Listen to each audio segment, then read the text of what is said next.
life is an opportunity for us to create joy for us and for other people, to expand our experience of love and compassion. There's no picture of the world. There's only different ways of looking at it. I believe we are in a turning point in our understanding of reality. When I started talking about mind-body medicine and the effects of meditation almost 30 years ago, there was no really good scientific validation. But now we know that meditation affects our gene expression, it affects the neural networks of the brain. Our consciousness is the most fundamental reality there is.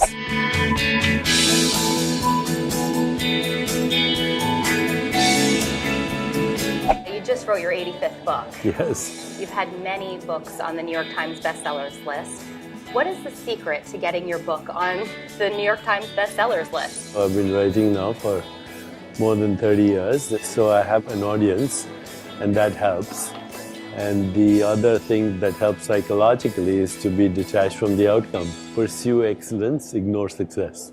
You Are the Universe. How is this different than the other books? What makes it more special?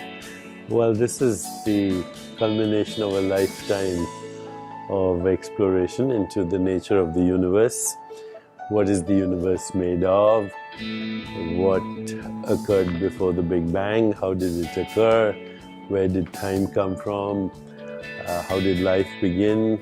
But most importantly, where do we experience the universe? We experience the universe in the same way that we experience our own body and our own mind, in consciousness. So it's an attempt to combine what we know from yoga and the experience of meditation and yoga and what we know about the cosmos through cosmology and physics. And speaking about the thoughts and our universe, many people just think our thoughts, that's inside of our head. But how do our thoughts impact the universe? Well, thoughts are interpretations of experience in the form of seeing, touching, tasting, smelling, hearing.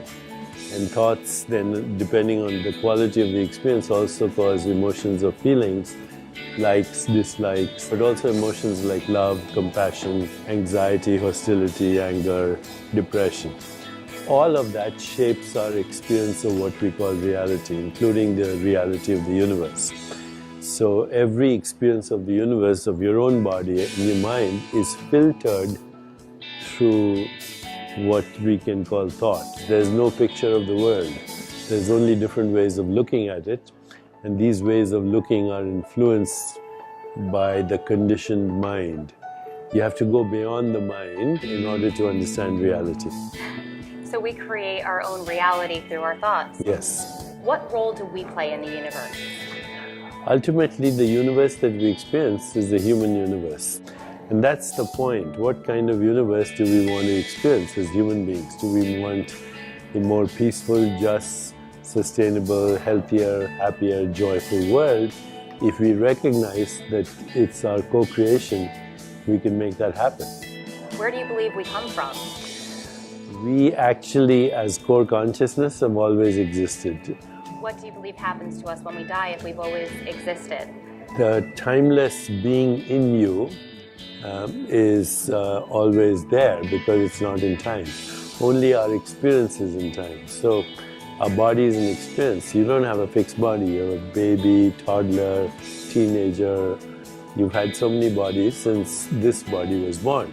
So what happens to us is that we stop having an experience, just like in deep sleep. But when you wake up from deep sleep, you pick up where you left. Same thing with death.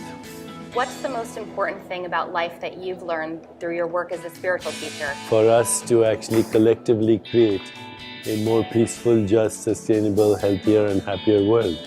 What's the biggest misconception about life? It's a sexually transmitted, incurable condition with a lot of suffering. We have a lot of C-suite leaders that watch this program. What have you learned about building your brand that you could share with them if they want to take their business to the next step? You should find your passion, your purpose, your strengths, your unique talents, You should express them with deep authenticity and integrity. And there's a need for everything that you have to give. You should be independent of both criticism and flattery, feel beneath no one, and be fearless. And tell a good story, but make sure your story is authentic and that you are living it as well. Meditation is a key part of your life. If someone's having difficulty clearing their mind, maybe before a big meeting, what is your advice to them?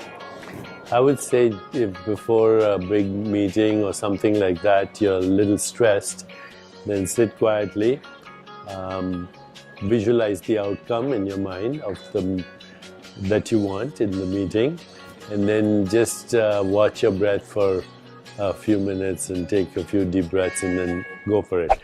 Hello, I'm Dr. Deepak Chopra, and I want to welcome you to Jayo.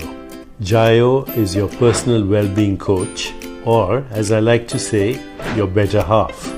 By the way, we have a lot of meditations for stress management, for sleep, for anxiety, for building relationships in our meditation library on jayo.com.